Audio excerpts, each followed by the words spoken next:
तो नगर पालिका को अगर नगर निगम बना दिया जाए, मानक के अनुसार भी वहाँ 2011 की जनगणना के अनुसार भी 5,11,000 वहाँ की आबादी है, तो वहाँ का विकास हो पाएगा। हालांकि वहाँ पहले पूर्व की सरकारों ने कुछ नहीं किया, केवल अपराध दिया था, जिससे वहाँ एक भी 12वीं का स्कूल तक नहीं था। आज वहाँ स्कूल हैं, ITI है, डिग्री कॉलेज, हॉस्पिटल, सभी कार्य हुए हैं, लेकिन अभी वहाँ सड़कों का, जल निकासी का बहुत बड़ा काम करने की जरूरत है। एक जो मेट्रो है, वहाँ आवास विकास की एक बड़ी योजना है, उसको भी डेवलप करने के लिए, और दिल्ली से बिल्कुल सटी हुई है, इसलिए दिल्ली का हमारा गौतम बुद्ध नगर और गाजियाबाद के दोनों हिस्से बहुत अच्छी तरह से डेवलप हुए हैं, लेकिन लौनी पे ध्यान नहीं दिया गया। अभी माननीय प्रधानमंत्री जी के आशीर्वाद से वो जो दिल्ली से देहरादून एक्सप्रेस वे बना है, उसके कारण काफ़ी उम्मीदें जगी हैं, तो वहाँ मेट्रो का विस्तार मंडौला तक कर दिया जाए। इसके साथ साथ जल निकासी पे वहाँ एक स्पेशल पैकेज की आवश्यकता है, उसको देना बहुत ज़रूरी है, जिससे कि वहाँ का जो जल निकासी का, क्योंकि लो लैंड ग्राउंड है में बसी हुई लौनी है, जिससे वहाँ बारिश होते ही जल भराव हो जाता है। इसके अलावा लौनी में एक नहर है जो पूर्वी यमुना नहर बहता, वो गहरे गड्ढे हैं, उस पर PWD द्वारा अभी जियो जारी होने की उम्मीद है, उसका पक्का होना और उस रोड का बनना बहुत ज़रूरी है। एक जो मेन मार्ग है दिल्ली सहारनपुर, वो राज्य और केंद्र के बीच में फंसा हुआ है, जिसके कारण लगभग 6 किलोमीटर का हिस्सा प्रभावित है, और उसमें काफ़ी करप्शन भी हुआ है, जिसकी जांच भी होनी जरूरी है और वो बनना बहुत आवश्यक है। इसके साथ ही जो CHC है, वो PHC को CHC जो चिरौड़ी की करना जरूरी है। एक एजुकेशन के लिए, देहात क्षेत्र के लिए एक डिग्री कॉलेज सिरौली गांव में एक ज़मीन पड़ी है सिंचाई विभाग की, जिसका कोई यूज नहीं है, उस पर बनना जरूरी है। मीरपुर गांव में भी लैंड हमारे पास है, उस पर एक मेडिकल कॉलेज जो हम लोग पट्टी डिस्ट्रिक्ट बना रहे हैं, उसमें बनना जरूरी है, क्योंकि बागपत में भी कोई मेडिकल कॉलेज नहीं है और गाजियाबाद में भी नहीं है। तो ये कुछ ऐसी मांगे हैं जिनका मुझे लगता है कि दिल्ली के नज़दीक जो हमारा बॉर्डर है लौनी का, उसके लिए आवश्यक है। इसके साथ ही 2-3 महत्वपूर्ण मुद्दे हैं जो पश्चिमी उत्तर प्रदेश के लिए बहुत जरूरी है। एक हाईकोर्ट बैच के लिए लगातार वहाँ आंदोलन होता है, सैटरडे और सैटरडे काम बंद रखते हैं वहाँ के एडवोकेट। तो जो हमारा हाईकोर्ट इलाहाबाद है, वहाँ से इतना दूर पड़ता है जितना कि लाहौर, और वहाँ गरीब किसान के साथ, मजदूर के साथ एक अन्याय होता है, बेचारा पटरी में पड़ा रहता है। तो इसको पता नहीं क्यों इस तरह किया गया। लखनऊ में भी 200 किलोमीटर पड़ता है यहाँ से इलाहाबाद। तो पश्चिमी उत्तर प्रदेश में कहीं भी, या तो गौतम बुद्ध नगर में हो जाए, आगरा हो जाए, या मेरठ में हो जाए, ये बहुत बड़ी आवश्यकता है। दूसरी बात, पश्चिमी उत्तर प्रदेश महाभारत और रामायण दोनों से जुड़ा हुआ है। सब जगह धार्मिक स्थलों को डेवलप किया गया, लेकिन या तो महाभारत सर्किट के नाम से कोई ना कोई सर्किट बनना चाहिए, जिससे कि जो हमारे महाभारत कालीन जो जितने भी स्थान हैं वो लुप्त ना हो जाएं।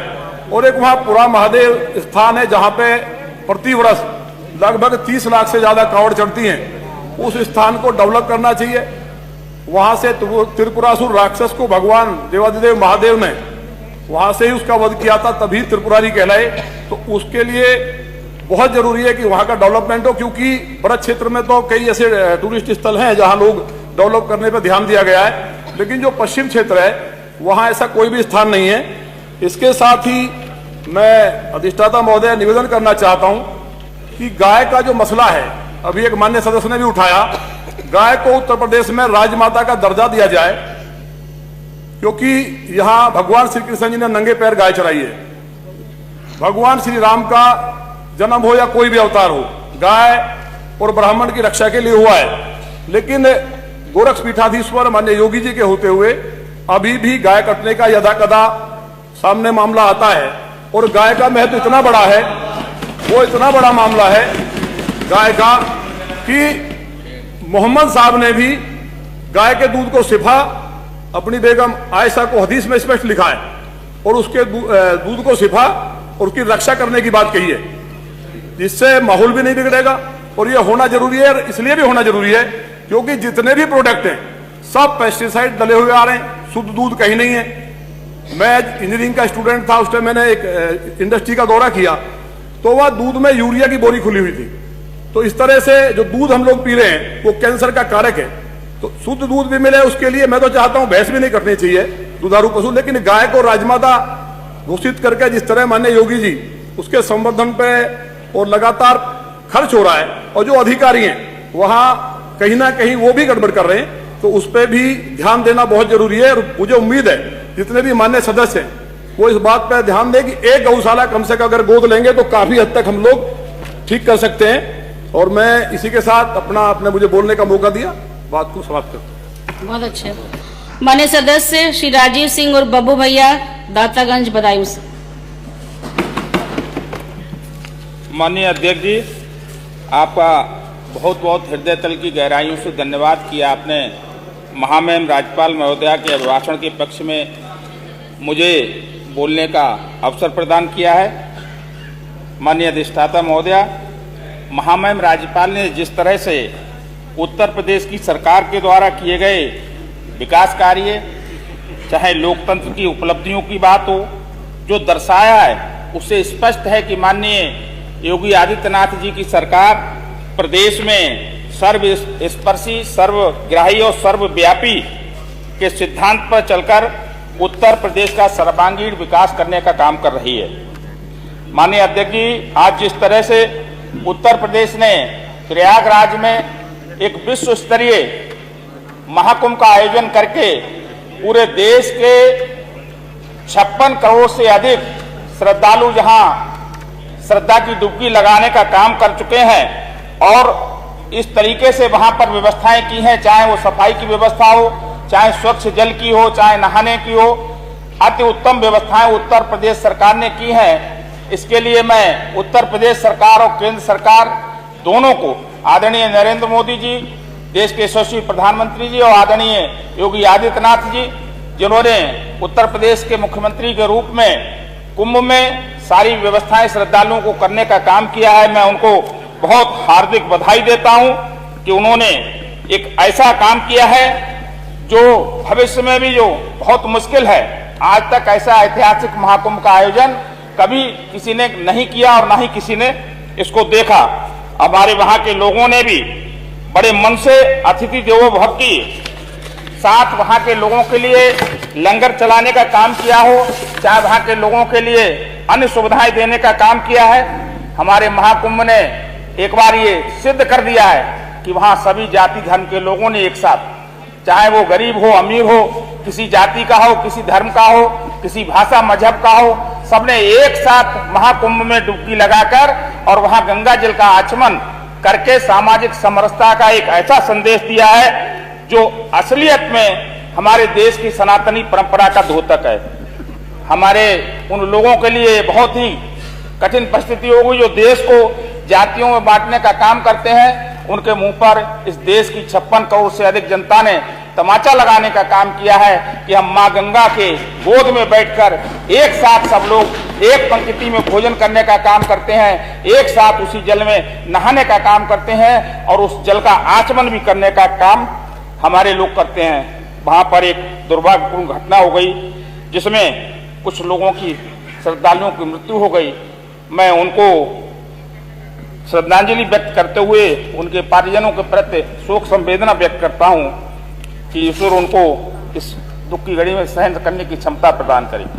आदरणीय मुख्यमंत्री जी द्वारा इस डबल इंजन की सरकार उत्तर प्रदेश और देश को भारत में और भारत को पूरे विश्व में एक गरिमामयी पहचान देने का काम आदरणीय मोदी जी के नेतृत्व में और उत्तर प्रदेश को देश में एक उत्तम प्रदेश बनाने का काम आदरणीय योगी जी द्वारा किया जा रहा है। हमारी सरकार बिना भेदभाव के, बिना जाति धर्म भाषा मजहब क्षेत्र से उठकर गरीब कल्याण की योजनाएं बनाकर पूरे राज्य का विकास करने का काम कर रही है।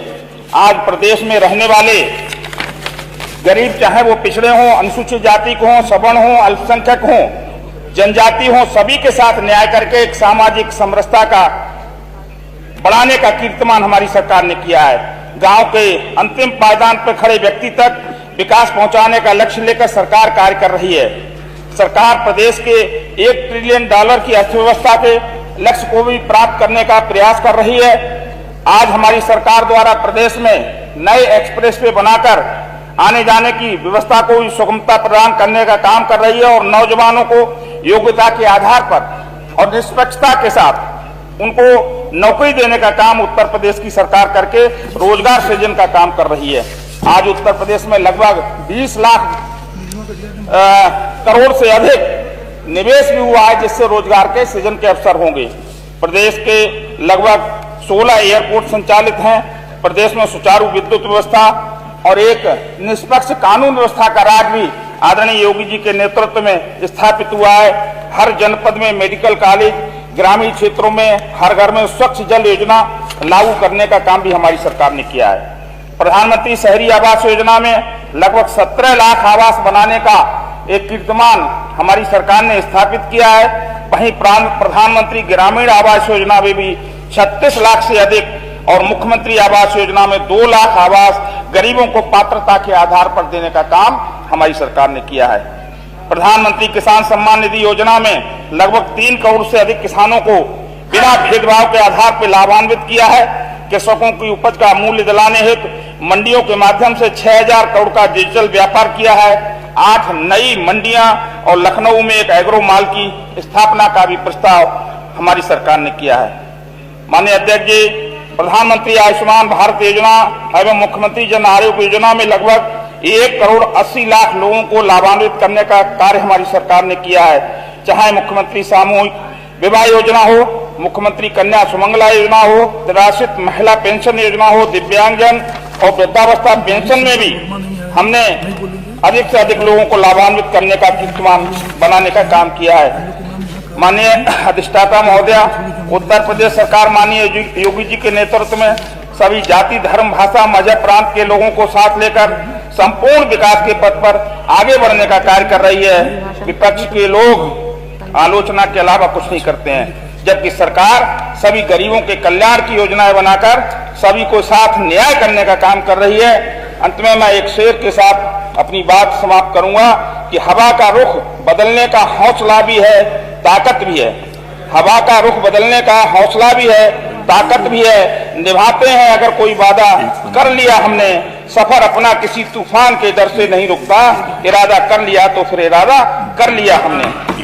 मैं अपनी विधानसभा 117 दातागंज में, जहां गन्ने की बड़ी पैदावार है, एक चीनी मिल और युवाओं के शारीरिक विकास के लिए एक स्टेडियम निर्माण के साथ साथ दातागंज में एक बाईपास निर्माण करने का आग्रह करता हूं और अपनी एक नगर पंचायत दातागंज विधानसभा की उसायत में एक इंटर कॉलेज खोलने का भी आग्रह करता हूं।